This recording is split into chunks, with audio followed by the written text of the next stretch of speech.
Shalom sahabat yang dikasih Tuhan Yesus, puji Tuhan kita bertemu kembali dalam kasih-Nya. Ya, dari pedalaman ini sahabat ya, saya ingin menunjukkan sebuah video. Ada 3 pedebat Islam yang berdakwah.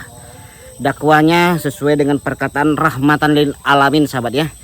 Nah, karena kalau di negeri kita ini perkataan begini bukan menghujat sahabat, tapi sebuah dakwah. Terkutuk, tergantung hanya pakai sempak di kayu salib.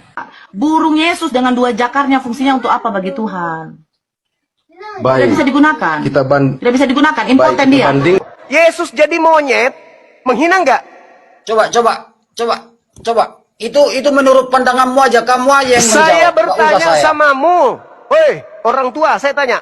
Kalau saya mengatakan Yesus turun ke bumi jadi monyet, menghina nggak itu? Nah sahabat yang Nah, itu dikasih urusanmu Tuhan, itu. lihat sahabat ya, mulut mereka sangat rahmatan lil alamin.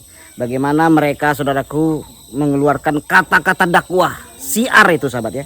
Kalau di negeri kita ini, kalau mereka yang begitu sahabat, itu adalah siar. Nah, itu perlu kita ketahui sahabat. Tetapi kalau yang Kristen nggak perlu sampai begitu sahabat, hanya menjawab saja. Nah, nggak perlu sampai seperti mereka ini langsung tafsir ya, langsung menafsirkan isi Alkitab, langsung menafsirkan Tuhan orang lain, nggak perlu. Hanya menjawab saja seperti kita ini sudah dianggap sebuah penistaan agama. Mari kita mikir sahabat ya. Seandainya, maaf ya, nggak usahlah mengenai burung Tuhannya, tetapi burung nabinya saja. Kalau kita bahas sahabat, marah sekali mereka. Apa kata mereka? Kenapa kau bahas-bahas itu? Penghujat, penista agama. Pasti kata mereka sahabat ya. Karena apa? Yang dibahas loading ini kan sesuatu yang rahasia. Sesuatu yang tidak boleh dibicarakan. Sampai sekarang hal-hal seperti itu tidak boleh dibicarakan. Makanya kalau di Asia Timur ini sahabat ya, itu dianggap ngomong kotor atau cakap kotor. Karena menyebut-nyebut alat kelamin sahabat. Tidak boleh dan tidak pantas untuk dibahas. Dan tidak boleh ditafsirkan. Terserah orang. Kan gitu ya. Nah, kalau kita bahas tentang Tuhannya, tentang nabinya, itu bisa ngamuk besar mereka. Bisa demo sampai bersilit-silit sahabat. Nah, bagaimana si jubah menghujat? Dia berkata bahwa kalau monyet katanya. Nah, seandainya sahabat ya, nggak perlu Tuhan mereka, nabinya saja kita katakan. Apakah jika nabinya itu mendengar suara monyet di dalam gua, wah mereka bisa marah sahabat. Kata mereka itu suara Tuhan katanya. Gitu saudaraku. Kita menafsirkan saudaraku, menjawab seperti mereka. Kalau saya jawab hujatan mereka ini, terus saya katakan juga kepada nabi dan Tuhannya, oh ngamuk besar mereka sahabat. Sangat marah sekali mereka kalau saya katakan begitu.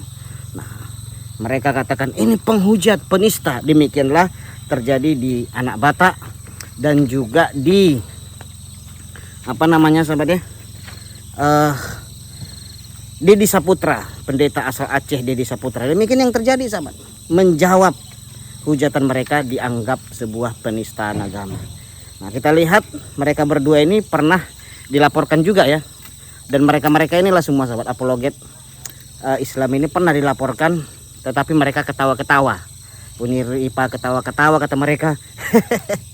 Akan ketawa dong Polda melihat kami kalau ditangkap. Kenapa? Poldanya bilang, wah ini kan pendakwa Islam. Ini bukan menghujat, ini siar, kata mereka sahabat. Nah, akan tertawa katanya. Nah, itulah sahabat dari pedalaman video singkat karena sudah malam. Ya, saya tanggapilah saudaraku yang terkasih dengan hati-hati. Karena kita orang Indonesia yang Kristen. Jadi sila kelima itu tidak terjadi sahabat. Sila kelima itu kan berkata keadilan sosial bagi seluruh rakyat Indonesia. Tetapi nyatanya kita lihat dalam penegakan hukum, keadilan sosial bagi agama mayoritas. Sumpah Pemuda pun sama sahabat ya. Sumpah Pemuda itu hanya kepada mereka juga sahabat ya. Nah begitu. Jadi karena kita Kristen, kita harus hati-hati berbicara.